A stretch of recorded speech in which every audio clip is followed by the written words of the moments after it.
오늘 여러분과 함께 나눌 말씀은 하나님을 보게 될 참된 복, 하나님을 보게 될 참된 복이라는 제목으로 함께 은혜를 나누고자 합니다. 오늘 말씀을 준비하면서 제가 살짝 고민이 생겼습니다. 특별 새벽 기도회 동안에 주님께서 말씀하신 이 팔복에 관한 말씀을 나누고 있는데, 하나님을 보게 될 참된 복, 여러분 하나님을 보게 될 참된 복, 이것만 나누면 좀 미완성 같은 느낌이 들었습니다. 주님께서는 8가지의 복을 말씀하셨고, 우리가 8번째 의를 위하여 핍박을 받는 자의 복은 첫 번째 그 천국을 얻는 복에 포함시켜서 함께 말씀을 나누었습니다. 그런데 이제 하나님의 아들이라 일컬음을 받는 복이 하나 더 있는데, 그거를 못 다루게 된 것입니다. 그래서 꼭 다뤄야겠다 이런 생각이 들었습니다. 그러므로 오늘 우리 하나님을 보게 될 복과 아울러서 하나님의 아들이라 일컬음을 받는 복까지 우리 나누며 함께 은혜를 나누시는, 그래서 정말 참된 복을, 우리 주님께서 말씀하신 이 팔복을 통한 참된 복을 묵상하시는 이 밤이 되시기를 다시 한번 주의 이름으로 축원합니다. 우리 8절을 함께 읽겠습니다. 시작. 마음이 청결한 자는 복이 있나니 그들이 하나님을 볼 것이며. 아멘. 하나님을 보게 될 복, 하나님을 보게 될 복, 하나님을 보게 된다는 것이 이게 얼마나 신나는 일입니까? 여러분, 사도 바울은 우리의 이전 모습을 이렇게 말했습니다. 우리가 이제는 거울로 보는 것 같이 희미하나, 우리가 하나님을 보는데 이전에 우리의 모습을 가리킬 때 거울로 보는 것 같이 희미하다. 여러분, 이 말씀이 사실 지금 시대에는 잘 이해가 안 되는 말씀일 것입니다. 아니, 거울로 보는데 왜 희미해? 거울로 보면 정확하게 내 얼굴이, 우리 집 거울이 얼마나 깨끗한데 너무 잘 보이는데 무슨 말씀인가? 그렇게 들릴 것입니다. 근데 여러분, 여기서 거울은 청동 거울을 의미합니다. 청동 거울. 여러분, 청동 거울은 이제 그 청동을 반짝반짝하게 닦아서 보는 거울인데, 여러분, 요즘 거울하고 비교하면 이건 뭐 거울도 아니죠. 제대로 얼굴을 볼 수가 없는 그런 것입니다. 근데 마음이 청결한 자는 이제 어떻게 된다는 것입니까? 그런 청동 거울로 보는 것 같은 것이 아니라 그때는 얼굴과 얼굴을 대하여 하나님을 볼 것이라고 그렇게 말씀하는 것입니다. 대면에서 보면 정확하니까요. 확실하게 보입니다. 아무 의심 없이 보입니다. 명확하게 볼 수 있는 것입니다. 여러분, 우리가 하나님을 그렇게 볼 수 있다면 얼마나 놀라운 복을 우리가 누리는 것인지요. 여러분, 이러한 복, 하나님을 볼 수 있는 복, 여러분 어떤 사람이 얻게 된다고 하셨습니까? 마음이 청결한 자가 볼 것이라고 그렇게 말씀하셨습니다. 마음이 청결한 자. 여러분, 어떻게 하면 마음이 청결한 자가 될 수 있을까요?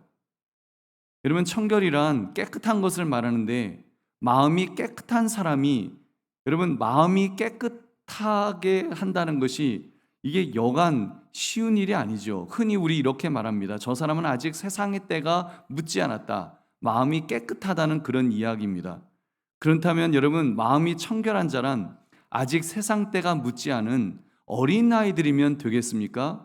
어린아이들이면 마음이 깨끗하니까 그 아이들은 하나님을 이렇게 명확하게 볼 수 있을까요? 여러분, 예수님께서 어린아이들과 같이 되지 아니하면 결단코 천국에 들어가지 못하리라 이렇게 말씀하셨는데, 이런 맥락에서 하신 것일까요? 여러분, 아닙니다. 그렇지 않습니다. 이 말씀은 겸손하라는 취지에서 어린아이 같이 되라고 말씀하셨죠. 여러분, 그리고 실제로 어린아이들만 마음이 청결해서 하나님을 볼 수 있다면, 여러분, 예수 믿지 않는 아이들도 그러면 다 천국 가게요? 예수 믿지 않는 아이들도 마음이 아직 세상 때가 묻지 않았으니까 마음이 청결해서 천진난만해서 모두 천국 가지 않겠습니까? 그럼 어린아이들에게는 예수 믿지 않는 아이들도 여러분 전도할 필요가 없어지겠죠. 그런데 여러분, 실제로는 그렇지 않습니다. 어린아이들도 영안이 열리지 않으면 하나님을 볼 수 없습니다. 믿음을 가질 수 없습니다. 어린아이들도 예수 그리스도를 믿지 않으면 구원의 은혜가 필요한 줄 믿으시기 바랍니다. 여러분, 그렇다면 우리에게 진정으로 필요한 것이 무엇일까요? 마음이 청결해지려면 어떻게 해야 될까요? 여러분, 예수님께서 말씀하신 이 마음의 청결은 의식적 결례를 의미하는 단어입니다. 여러분, 유대교의 중요한 원리 중 하나는 종교적 의식을 통해서 청결하게 된 후에 그 청결 예식을 한 후에 하나님 앞에 나아가는 것입니다. 뭐 속죄제를 드린다든지, 그래서 양의 피를 뿌려서 죄 사함을 받은 후에 그 다음에 성소로 이렇게 나아가죠. 물론 이런 의식적 청결만으로는 결단코 하나님을 볼 수 없습니다. 왜요? 그런 제사 의식은 구약 시대 때 제사 의식은 그림자에 불과하기 때문에 그림자 가지고는 여러분 결코 실체를 볼 수 없는 것입니다. 그냥 거울로 보는 것처럼 희미할 뿐이죠. 여러분, 그러니까 우리 신약 시대 우리들은 이 의식적 청결이 어떻게 이루어져야 한다고 여러분 말씀합니까? 육체의 할례가 아니라, 육체의 할례, 육체적인 그런 어떤 뭐 율법적인 그런 것이 아니라 마음의 할례를 받아야 한다, 그렇게 말씀합니다. 우리 로마서 2장 28절 29절 함께 읽겠습니다. 시작. 무릇 표면적 유대인이 유대인이 아니요 표면적 육신의 할례가 할례가 아니니라. 오직 이면적 유대인이 유대인이며 할례는 마음에 할지니 영에 있고 율법 조문에 있지 아니한 것이라. 그 칭찬이 사람에게서가 아니요 다만 하나님에게서니라. 아멘. 무슨 말씀입니까? 종교적 의식으로는 청결케 될 수 없다라는 말씀입니다. 왜요? 의인은 없나니 하나도 없기 때문에, 모든 사람이 죄를 범하였기 때문에 하나님의 영광에 결코 이를 수 없습니다. 여러분, 하나님의 영광을 결코 볼 수도 없고 그 체험할 수도 없고 누릴 수도 없습니다. 그렇기 때문에 진정한 청결은 어떻게 해야 됩니까? 마음에 해야 된다는 것입니다. 마음에.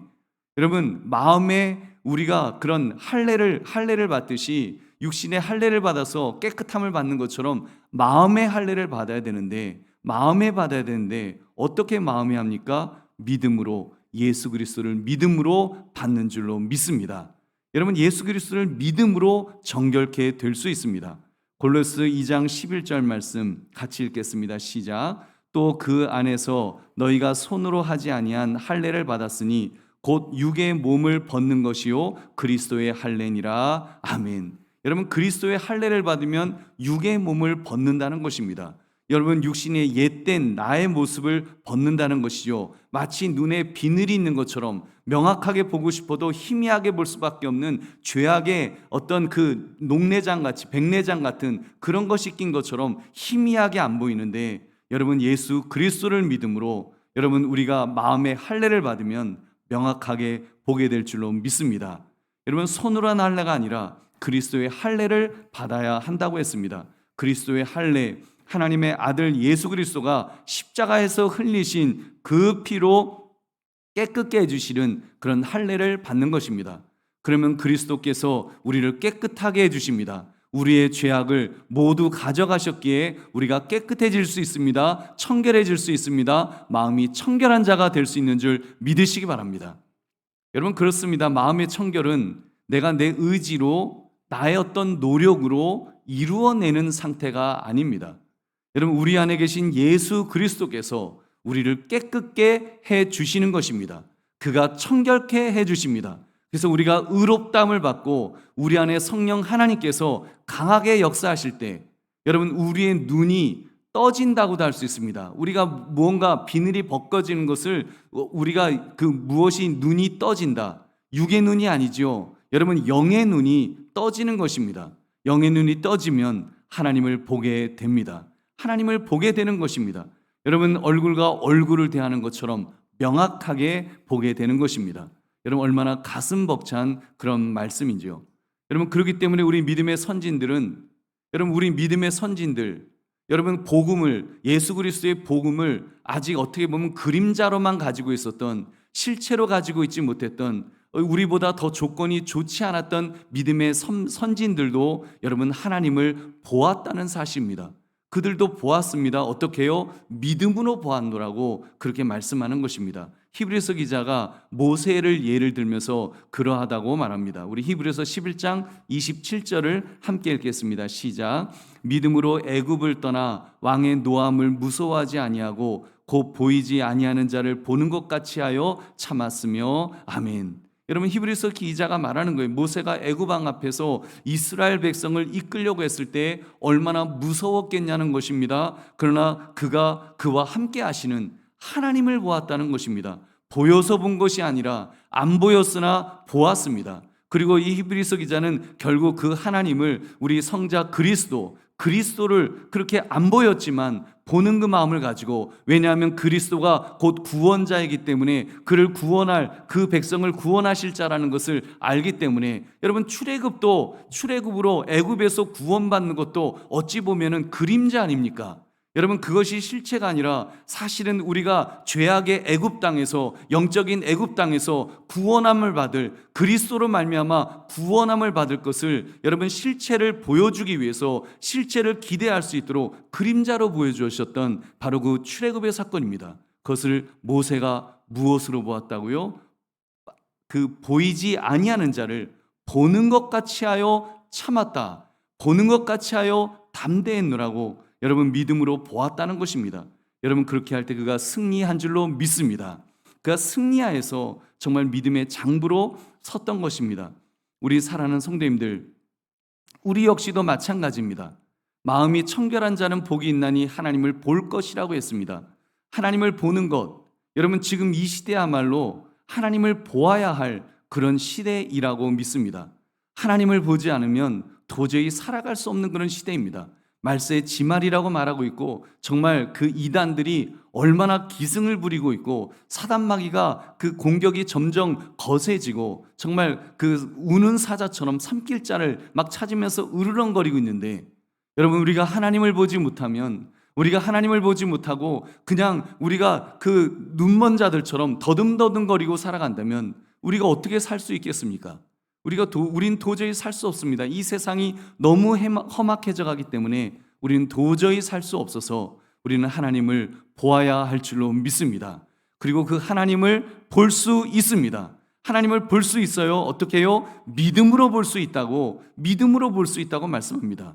우리가 예수 그리스도를 의지할 때, 우리가 예수 그리스도를 믿음으로 나아갈 때 주께서 우리의 눈에 더러운 것들을, 희미하게 보이는 백내장을 제거해 주실 줄로 믿습니다. 그리고 새로운 눈을 열어주십니다. 영의 눈을 열어주십니다. 그리고 하나님을 보게 해주시는 것입니다. 하나님을 바라봅시다. 여러분 그 하나님을 의지합시다. 우리를 붙드시는 하나님, 은혜 주시는 하나님, 그 영원하신 하나님, 그 전능하신 하나님, 말씀으로 우주 만물을 창조하신 그 하나님을 우리가 바라보게 된다면, 여러분 우리의 삶의 형편이 어떠하다 할지라도 우리는 이 땅에서 승리하게 될 줄 믿으시기 바랍니다.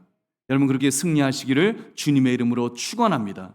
여러분 하나님을 보심으로, 하나님을 보이도록 하는 예수 그리스도의 은혜로 하나님을 보심으로 여러분 우리 모두가 승리하시기를 다시 한번 주의 이름으로 축원합니다. 여러분 그러면 이제 그 팔복에서 우리가 마지막으로 다뤄야 될 복이 있죠. 화평하게 하는 자가 받을 복을 살펴봅시다. 우리 마태복음 5장 9절 함께 읽겠습니다. 시작. 화평하게 하는 자는 복이 있나니 그들이 하나님의 아들이라 일컬음을 받을 것이며. 아멘. 여러분 결론부터 말씀드리겠습니다. 하나님을 보는 자가 화평을 이룰 수가 있습니다.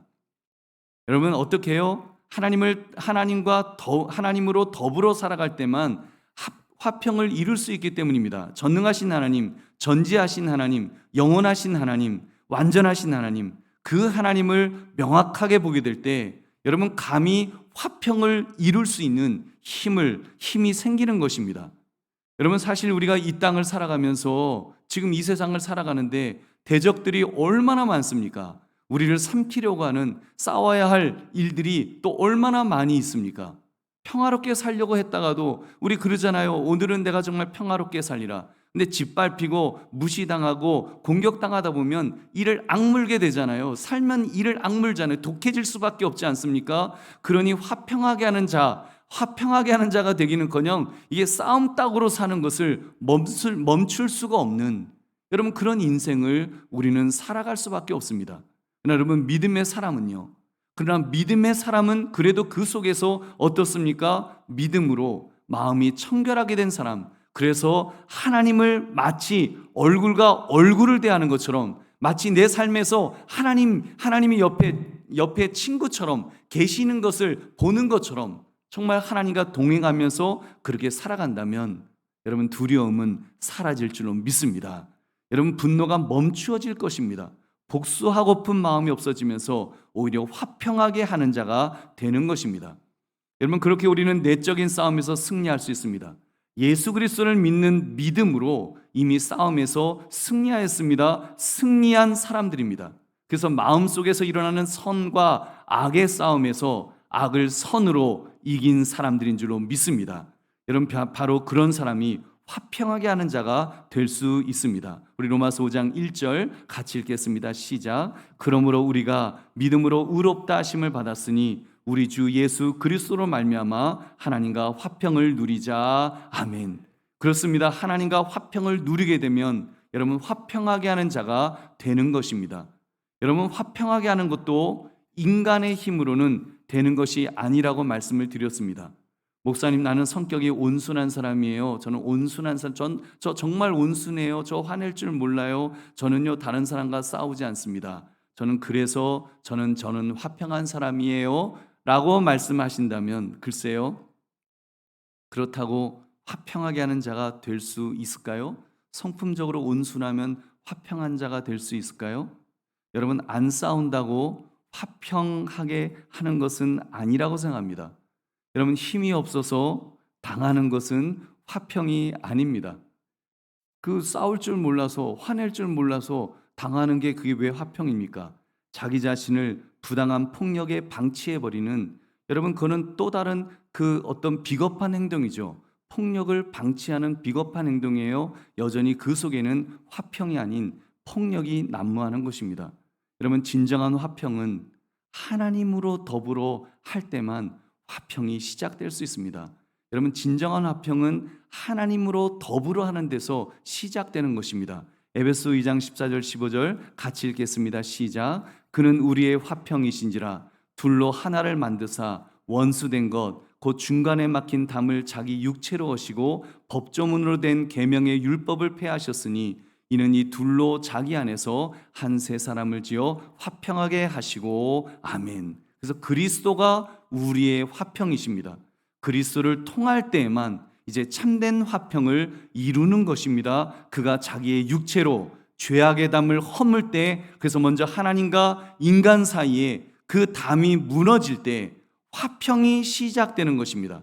하나님과의 화평이 이루어지지 않은 상태에서는 여러분, 그 어떠한 화평도 이룰 수가 없습니다. 여러분, 하나님과의 화평을 이룬 사람, 하나님과의 화평을 그리스도로 말미암아 철저하게 이룬 사람, 누리는 사람, 진정한 화평을 누리는 사람은 그 화평을 확장시킬 수 있습니다. 내가 이제 하나님과의 관계에서 수직적으로 하나님과 화평한 사람만이 수평적으로 화평을 확장시키는 것입니다. 어떻게 확장을 시킬 수 있어요? 다른 사람들에게까지 확장시키는 것입니다. 다른 사람들 간에도 화평이 역사하도록 적극적으로 애쓰는 것입니다. 그렇게 하나님과 화평을 이룬 사람은 분쟁을 해결하고 분열을 없애고 불화를 조정하고 투쟁을 몰아내고 다툼을 그치게 하고 올바른 관계를 세우기에 힘쓰는 자가 될 줄로 믿습니다. 자기 힘이 아니라 여러분, 그의 안에 계신 그리스도께서 힘과 능력을 주실 줄로 믿습니다. 디모데후서 2장 24절처럼 주의 종은 마땅히 다투지 아니하고 모든 사람에 대하여 온유하며 가르치기를 잘하며 참으며. 아멘. 여러분, 얼마나 멋진 모습인지요. 바로 이렇게 화평을 이루는 자가 하나님의 아들이라 일컬음을 받게 될 것입니다. 여러분, 그래서 화평을 이루는 자, 여러분, 그가 바로 하나님의 아들이라 일컬음을 받게 된다. 여러분, 하나님의 아들이라 일컬음을 받는 복, 너무나도 멋진 복인 줄, 정말 우리가 반드시 가져야 될 복인 줄 믿으시기 바랍니다. 여러분, 짧게 하나만 짚고 넘어가겠습니다. 하나님의 아들이라 일컬음을 받는 복 들으니까 여러분, 여자분들이 살짝 약간 기분이 나쁘실 것입니다. 예수님은 무슨 복을 남녀 차별하듯이 이렇게 하시는가? 예수님은 하나님의 아들이라 일컬음을 받는 복만 말씀하시는가? 하나님의 딸이라 일컬음을 받는 복도 있어야 되지 않겠는가라고 여러분, 좀 섭섭한 마음이 드실지 모르겠습니다. 여러분, 그런데요, 물론 딸이라 일컬음을 받는 복이라고 말해도 말할 수도 있겠습니다만, 사실 아들이라고 말씀하셨던 것에는 영적 의미가 함축되어 있습니다. 여러분, 당시 아들은 그런 당시의 전통을 볼 때 아들은 상속자입니다. 상속자가 무엇입니까? 아버지의 기업을 물려받는 사람이라는 것입니다. 그러니까 하나님의 아들이라 일컬음을 받는다는 것은 바로 이 복은 하나님 아버지의 모든 것을, 좋은 것을 상속받는 의미가 숨겨져 있습니다. 여러분, 그렇게 볼 때 아들이라 일컬음을 받는 것이 얼마나 큰 복인지요. 여러분, 우리 남성이든 여성이든 상관없이 바로 그 아들이라 일컬음을 받는 복, 하나님의 아들이라 일컬음을 받는 상속자의 복을 충만히 받아 누리시기를 주님의 이름으로 축원합니다. 이제 말씀을 맺습니다. 하나님을 보게 될 참된 복, 그리고 하나님의 아들이라 일컬음을 받는 참된 복, 그리고 이미 다루었던 모든 복들, 팔복, 여러분 어떻게 받을 수 있다는 것일까요?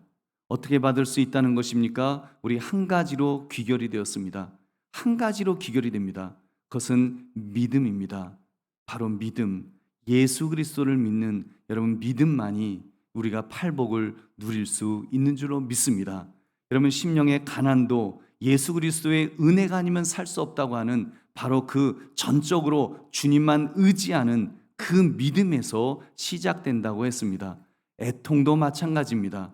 애통도 다른 어떤 이유보다도 나 너무 슬퍼요 그런 것보다도 하나님 앞에서 자기 죄를 깨달으면서 그리스도의 대속의 은혜를 구하는 그런 그 애통, 여러분 바로 그 믿음에서 시작된다고 했습니다. 온유도 마찬가지라고 했습니다. 온유함도 결국 하나님께서 갚아주실 것을 믿을 때에만 가능하다고 했습니다. 여러분, 의에 줄이고 목마름도 그리스도가 없는데 없이 무슨 의미가 있겠습니까? 긍휼히 여김도 하나님으로부터 긍휼함을 받는 것을 믿는 자만이 긍휼히 여길 수 있다고 했습니다.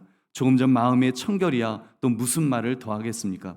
그렇습니다. 우리의 참된 복은 여러분 믿음에서 오는 것입니다. 우리 주 예수 그리스도를 믿는 믿음, 바로 그 믿음에서 시작됩니다. 여러분, 이런 점에서 우리 주 예수 그리스도는 모든 것입니다. 예수님이면 충분한 줄로 믿습니다.